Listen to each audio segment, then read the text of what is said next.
Hi everyone, I hope you are all well. Happy Youth Day. So for those of you who don't know who I am Bilkies Baker and I'm a lot of things, but currently I am an aspiring chartered accountant doing my articles in Cape Town in my second year, and I'm also a social media influencer on the side. But most importantly, the relevance of me here today is the fact that I am a UCT alumni. By the way, alumna is female and alumnus is male. I learned that today. So I've graduated from UCT for 3 times. And so I'm sitting here today on Youth Day talking to you. And you're probably wondering, Bilkies, what is alumni? What is a UCT alumni? That is someone who has graduated from UCT, and UCT has a whole dedicated team called the Alumni Relations, who actually works to harness the relationships between current UCT students and ex-UCT students or UCT graduates locally and around the globe, and try and create that conversation about what they can do to impact South Africa and the greater community as a whole. Okay, so with me here today we have Declan Dyer, who is the current president of the Student Representative Council, or better known as the SRC. Now, Declan has quite an extensive bio, so I'm going to try and summarize it for you guys. Declan is a two-term member of the SRC. Declan is also an is it executive of the Shorko committee? Vice President. Vice President, my bad. He was the executive of the UCT Film Society, a member of the Varsity Press newspaper, and then a member of a whole lot of other committees that I just learned about today. So Declan has spent a lot of his university career in student leadership. He's currently busy pursuing his postgraduate certificate in education, having completed his BA in 2020. So he's still very much in the UCT community, and I think he's the perfect person to talk to us today about Youth Day. So as you all know, today is Youth Day in South Africa, where we remember the students of 1976. So Declan, I need to ask you, what does June 16th, 1976 mean to you, and what importance does that day hold?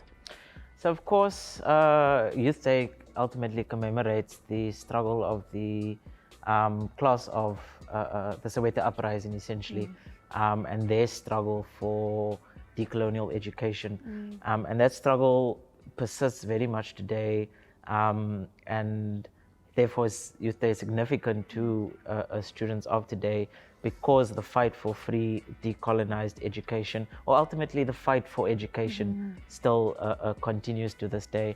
Therefore Youth Day is that significant reminder of that struggle and what we as the youth of today are still fighting for.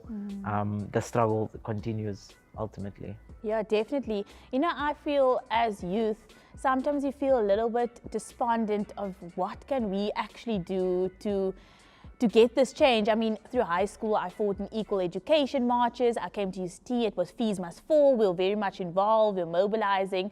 But then I sit back now being youth, having left UCT in the working world, and I ask myself, how can I actually help make a difference? What can I do as a young South African? So, I mean, what do you think? What can we do as young South Africans to kind of make a difference, you know, and reach that goal that those students fought for back then? Now, well, I always say, before we even debate about what can we do and how to actively participate, we must first and foremost be present. We must be there in our communities, in our different spaces, and understand what is going on. Often we think we know, but we really don't. Yeah. We need to be engaging with people in our community to fully grasp the issues that we face. And once we have an understanding of those issues, the struggles of the youth, of the larger population of South Africa, we can then understand how we can participate in these struggles. And there are many ways. I think what we, within the SRC, we like to say is just go and disrupt. And of course, disruption is not always protesting. Disruption manifests in so many different ways. In some spaces, take up space, yeah. In some ways, disruption, your mere presence, your voice is a disruption. So always just have that mindset of challenging the status quo. Yes. Because ultimately that's how we as youth will address the problems of our society and the challenges we face by challenging that status quo, and just being unapologetic about it. So ultimately, no matter how we as youth decide to participate, we must just have this unapologetic mindset of challenging, disrupting, being clear on what we are fighting for, and fighting for that. Thank you, Declan, for that answer. I think I just want to touch back on what you said about going into our communities and knowing the struggles that our students are facing on the ground, because that's the way we can actually help. So I think from your perspective as the president of the SRC and who's in touch with all these different students from diverse backgrounds, what do you think are the main issues that our students are facing? I mean, besides from poverty, what do you think are the key issues that students are facing? Well, the first and foremost, particularly for students, is, like I said earlier, that struggle for free, decolonized education. I think about 50% of our daily queries that come in relate to funding and fees. So being able to fund your studies is a big challenge. Of course, there's also the question of access for a lot of youth, access to institutions of higher learning, but also just access across society, the digital gap, job opportunities, physical access for students living with disabilities. It's so broad, that question of access. So that's definitely another challenge. Of course, unemployment, which contributes to that cycle of being trapped kind of in that position. Definitely. And then the question of landlessness as well is a big struggle for the youth of today. And I think that not having access to land just contributes to all these factors of access to higher education, being able to fund, being able to enter the economy and actively participate, finding employment. Land is so central to all of these different issues that the South African youth face. I can go on and on and on. There are so many issues that students do face. And I can relate, because last year I was an academic trainee in the College of Accounting. And I think when the shift from with the COVID-19 pandemic coming into play and we had to shift to the digital landscape and online learning, you could really see that access struggle and the privilege coming through, because students who had the Wi-Fi connection and the device at home, they were thriving, they were good. But there were so many students that were actually like, our living environment is not conducive for us to learn online. We don't have access to electronic devices. We don't have Wi-Fi. We don't have signal to get data. So you're giving us this data, but we have to run around trying to find signal. And I think just learning about students' realities that they face, it will, like you said, it puts you in a better position to be like, all right, how can we actually help you better?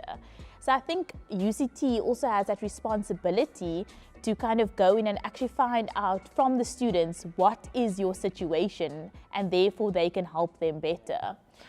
And the pandemic really not necessarily revealed a lot, because we know those issues were there, but just brought them to the forefront and reiterated it.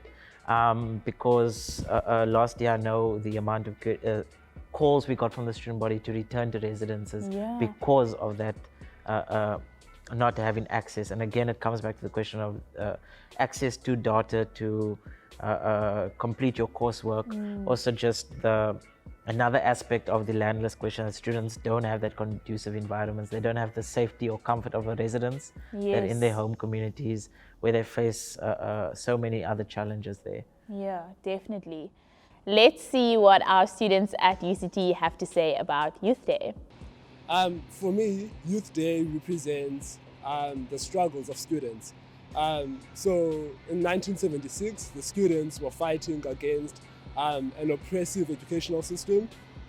So for me, that day will always represent the struggles and the fight of students, because now we're still having daily battles as students better for fees, better for proper accommodation. So yeah, that day will always be significant as the day that students went on the streets to demonstrate against an oppressive educational system and an educational system which still is prevalent today under a democratic leadership.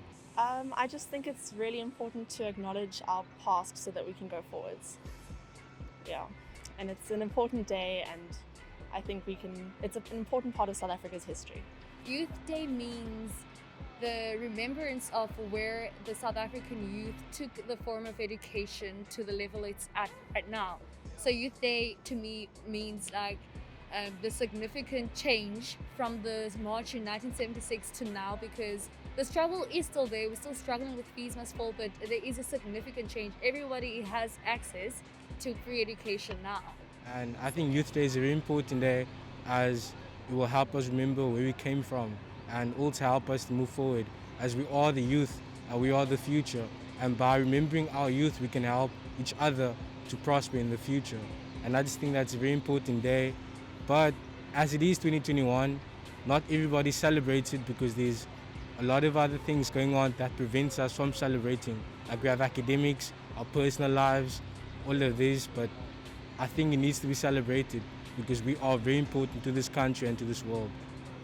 I'm grateful for the opportunity they gave us to be here, because as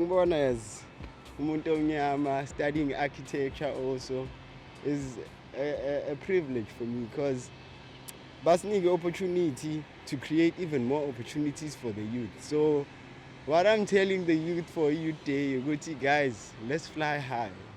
We have it. The fight is still going on and it won't even stop, but you have to keep going and keep going until, and it doesn't even end. Yeah, that's what I think about Youth Day.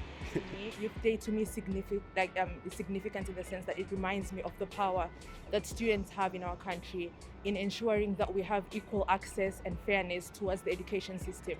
And although the original sentiments were to eradicate the African language to being the only medium of education in the system, we now have progressed into gaining inclusivity in terms of economic backgrounds with fees must fall.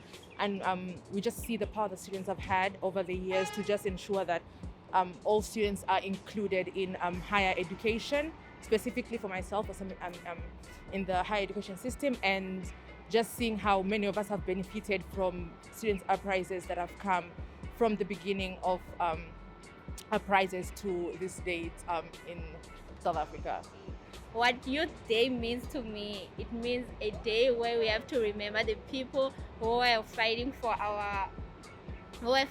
the Bantu education, and now today I am able to get education without being forced to do Afrikaans, of which we really need to remember these people who really went out of their way in order to fight for us. It also means that it's an opportunity for us, the youth, to lift up each other so that we can be able to reach those opportunities for us. And what Youth Day means to me is freedom for expression, freedom to be yourself, feeling liberated, and enjoying being young.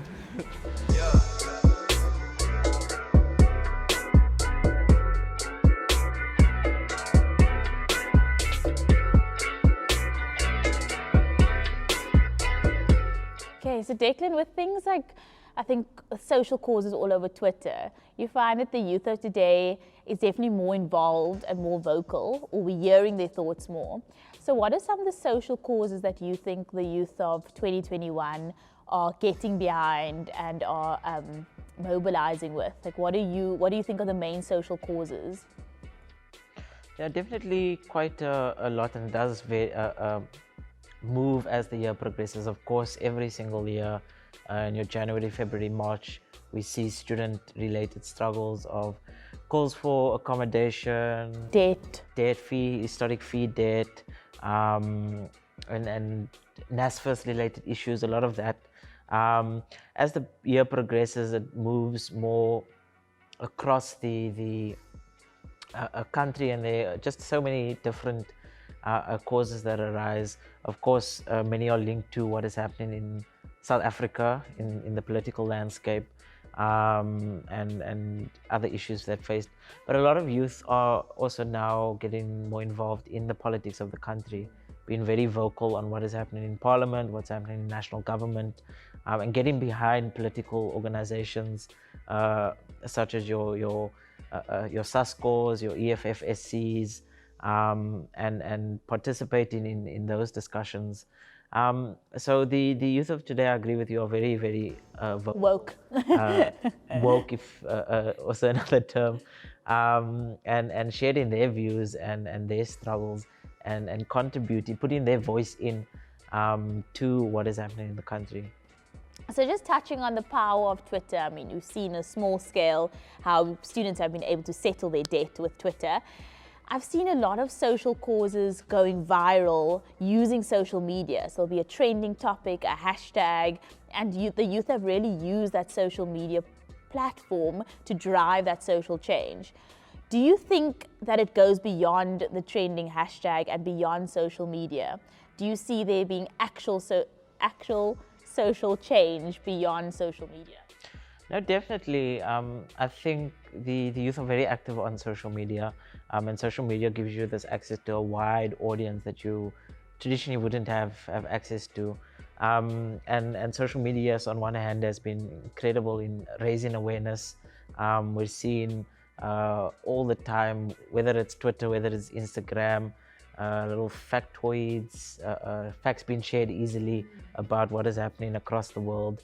So on one level, it's the awareness. On another level, of course, there is change that can come from it.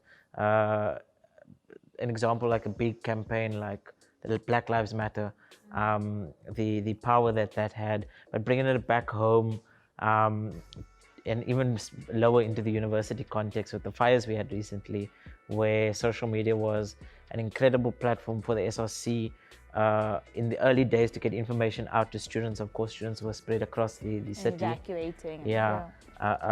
Social media was that gave us that easy platform of getting information out quickly. But equally, as the week progressed, to reach different corporates and to put out the calls for assistance for different items, and not only for UCT, to extend the calls for institutions like CPUT that were also affected by the fire. And that just shows, as UCT SRC, I think what I love is we're never just fighting the fight for us. We're fighting it for South Africa. We're here for the youth in general. And that's what I've always been inspired being a UCT student. It's not, the buck doesn't just stop with us. We're not for ourselves.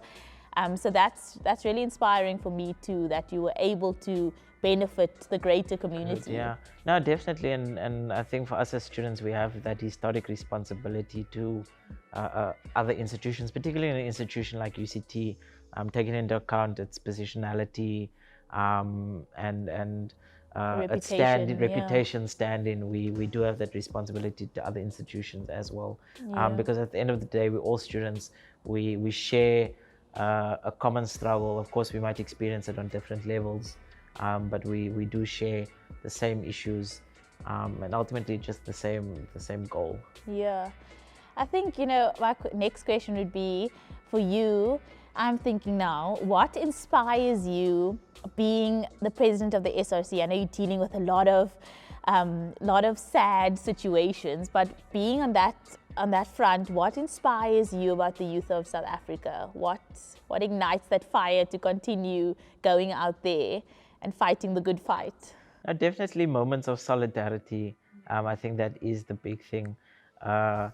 Just, of course, continue with the example of the fire. How many other SRCs send messages of support?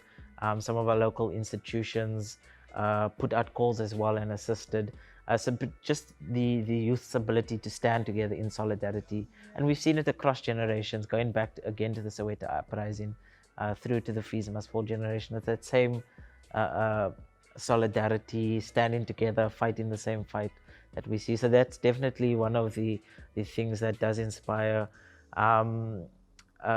me personally about the youth of South Africa. Yeah. I think on that note, it's my appeal to any UCT alumni who's watching this and tuning in today is to actually get involved and I mean, go onto the SRC social media channels to see what is happening on the ground at UCT. And if you can get involved by donating to students for their education and paying off student debt, I mean, if you have those resources, that's your time to really give back to the UCT community and the institution that set you up for the successful lives that you have. I think me as an ex-UCT student, I always feel that duty to go back and see what I can do. I mean, a little bit of my story is that I was part of an educational development unit at UCT. And I was someone who had a very privileged education, so it's actually a unit that was started for previously disadvantaged students. So then they started accepting students from different walks of life, but students of color. And it was so inspiring for me to see students who come from a fraction of what I had, but really were way more successful than I could dream of being, and they really appreciated everything that they had. And I think for me, that inspired me to be like, you know, one day when I am successful, I need to be giving back, and that's the only way we can better South Africa, is if we give back and help people to reach that degree so they can go back and better their communities. And that's the only hope you have, through education, that they can go back and inflict that change. And I think as the youth of today, we just need to keep working hard, keep doing what you can. You can't, unfortunately, save the world alone. So don't be despondent, don't feel hopeless. I think just do what you can. I mean, Declan, what do you think? That's my advice to the youth, to do all that you can. I definitely agree with that advice. And it links back to what I was saying earlier, to just go out there and be unapologetic in challenging the system, because how else will we change it without challenging it directly? Yeah, and I think be unapologetic about taking up space. I mean, entering the corporate space from UCT, it's very daunting, but I think you just need to know who you are and be sure that, you know, you're from UCT, so you got it, and just take up space wherever you go, and yeah, and spread the word that we need help for the youth. But I think also start at the university level, because at the end of the day, the university is a microcosm of society. In fact, Comrade President of UWC the other day called it, the university is a country within a country. And that stuck with me, because it being a microcosm of society, the views that you develop at the university ultimately are the views that you go into the corporate world or the world at large ultimately. So start challenging, start making a change at the university level. Mindset change, participate actively in the university, in the communities around the university, and you'll take that with you when you leave and go out into the bigger world. Yeah, I think that's great advice for our UCT students who are watching this today. So thank you so much, Declan, and thank you for tuning in. Please follow us on @UCT Alumni on Instagram and join the UCT Alumni Connect community to stay informed.